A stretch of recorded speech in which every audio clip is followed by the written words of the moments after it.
नमस्कार मेरे प्यारे छात्रों और मेरे प्यारे दोस्तों। गोकुलदास पब्लिक स्कूल आपका हार्दिक स्वागत करता है। गोकुलदास पब्लिक स्कूल ने आप सभी के बीच में ऑनलाइन क्लासेस के माध्यम से हम संगीत को सिखाने जा रहे हैं।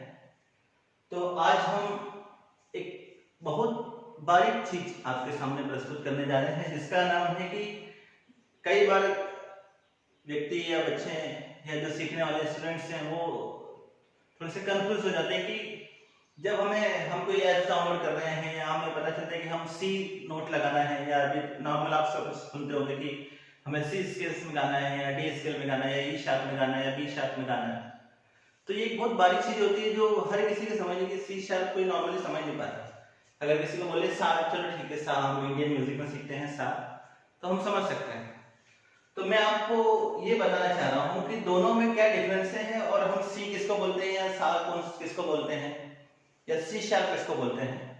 तो पहले मैं आपको एक नॉर्मली समझा देता हूँ कि हम इंडियन म्यूजिक सीखते हैं, हिंदुस्तानी म्यूजिक सीखते हैं जब हम सा रे गा मा पा धा नि सा के माध्यम से हम संगीत को सीखना शुरू करते हैं।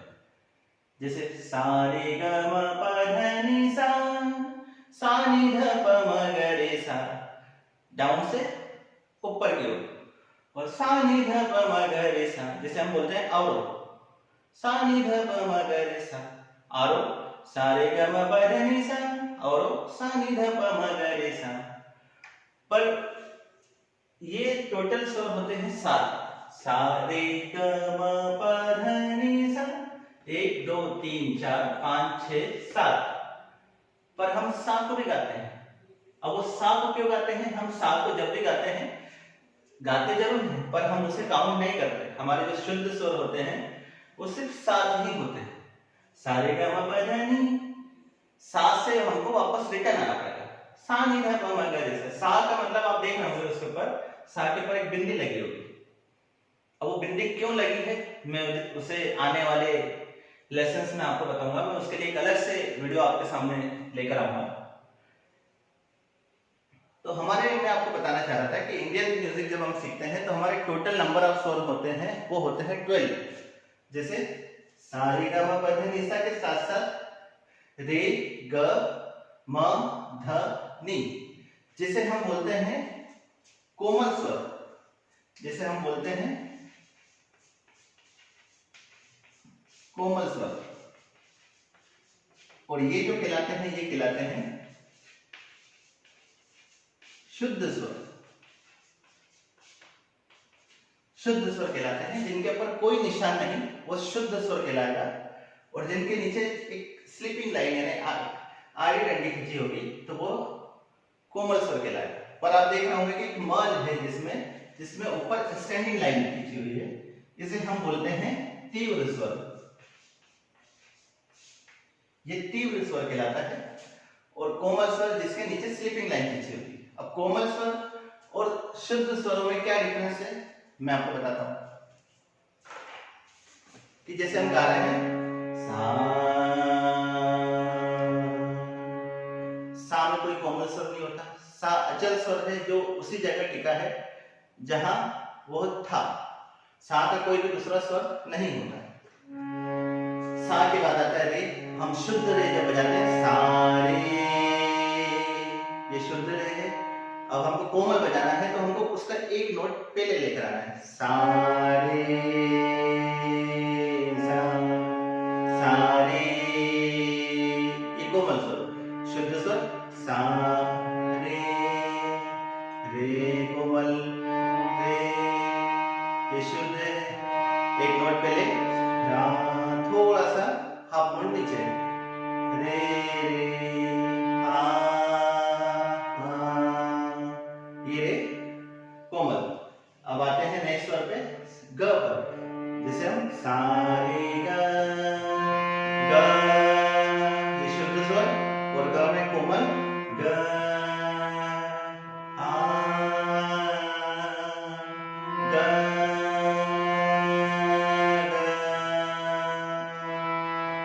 सुनिए आप ध्यान से सुनेंगे तो आपको बहुत अच्छे से समझ आ जाएगा। ग, ग,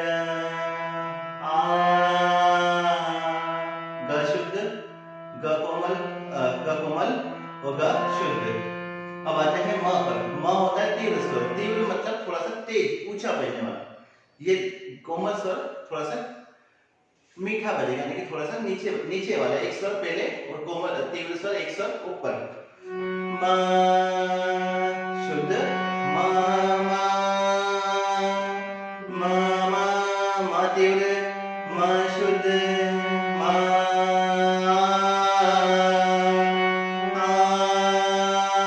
तीव्र मा शुद्ध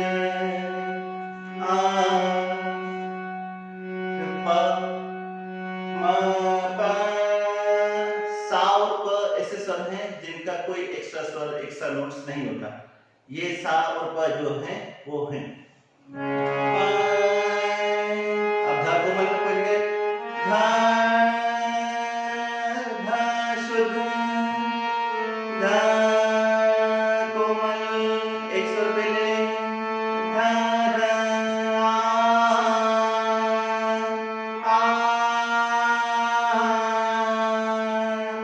फिर हम आगे नी पर नी, यानी शुद्ध स्वर है नी नी नी, ये शुद्ध है, थोड़ा सा ऊपर है शुद्ध है, नीचे है कोमल है। सा, ये सा हम नेक्स्ट वाले स्केल में चले गए हैं। हमारे जो मेन स्वर हैं सारे का वो पता नहीं। अब मैं आपको चारों कोमल स्वर और तीव्र स्वर बजा के बताता हूँ। जैसे चारों कोमल स्वर में अगर हम सारे का पता नहीं सा बजाएंगे तो वो किस तरह से बजेगा। सारे गा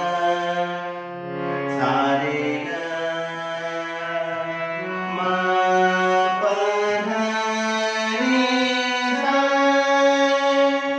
सा नी धा पा मा गा रे सा। चारों कोमल स्वर और तीव्र स्वर हम जब बजाएंगे हम सा रे गा मा, ये मा तीव्र शुद्ध है सा रे गा मा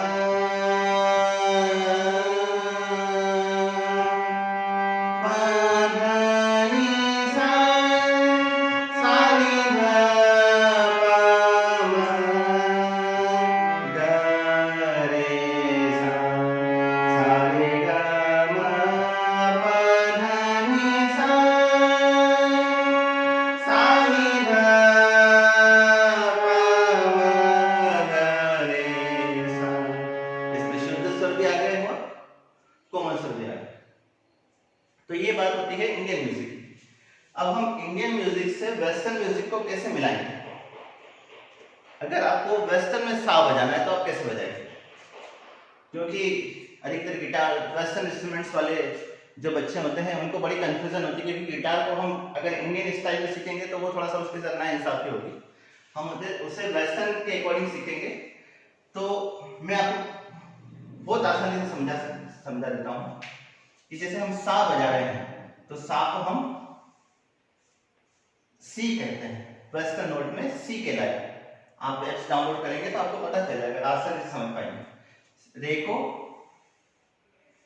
डी, सी डी, ग को ई, म को F, C D E F, प को जी, ध को ए, नी को बी और सा को फिर अगेन सी। इसको भी साथ काउंट नहीं करेंगे। टोटल हमारे पास स्वर है वो है 7 नोट्स। टोटल नोट्स हैं जो 7 नोट्स हैं। अब बात आती है रे ग म ध नी, ये टोटल नोट्स हैं 5 नोट्स। 7 plus 5 12 notes. हमारे जो टोटल स्वर होते हैं, जो नोट्स होते हैं वो होते हैं 12 स्वर। उसी तरह वेस्टर्न में हमने देखा सी को सा को सी, रे को डी, ग को ई, म को एफ, प को जी, ध को ए, नी को बी, देन सी, यानी 1 2 3 4 5 6 7। अब इनको बोलते हैं, जैसे हम इनको बोलते हैं शुद्ध स्वर, तो इनको बोलते हैं फ्लैट नोट। जिनके ऊपर कोई निशान नहीं वो फ्लैट नोट कहलाएंगे। अब बात आती है कि जब इनके कोमल स्वर होते हैं तो इनके भी क्या ये क्या होते हैं जिनके ऊपर हैश का निशान लगा, तो ये हैश का निशान कहलाता है यहाँ पर शार्प नोट।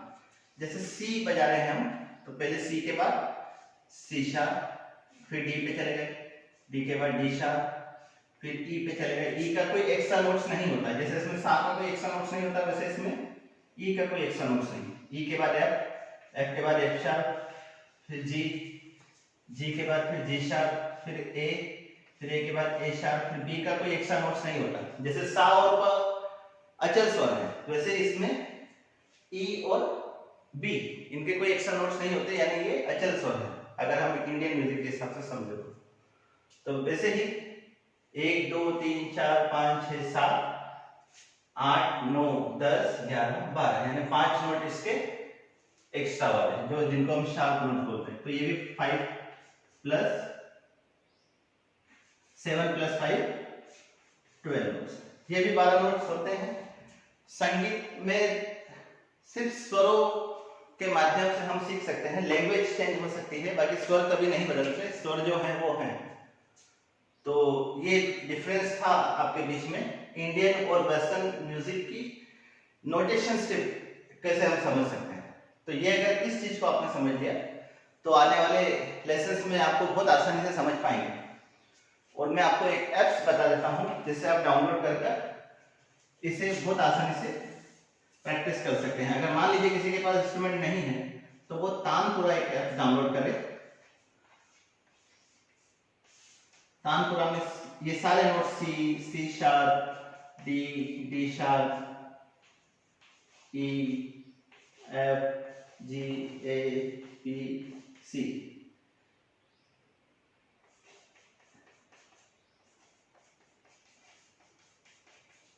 ये सारे नोट्स आपको वहां मिल जाएंगे।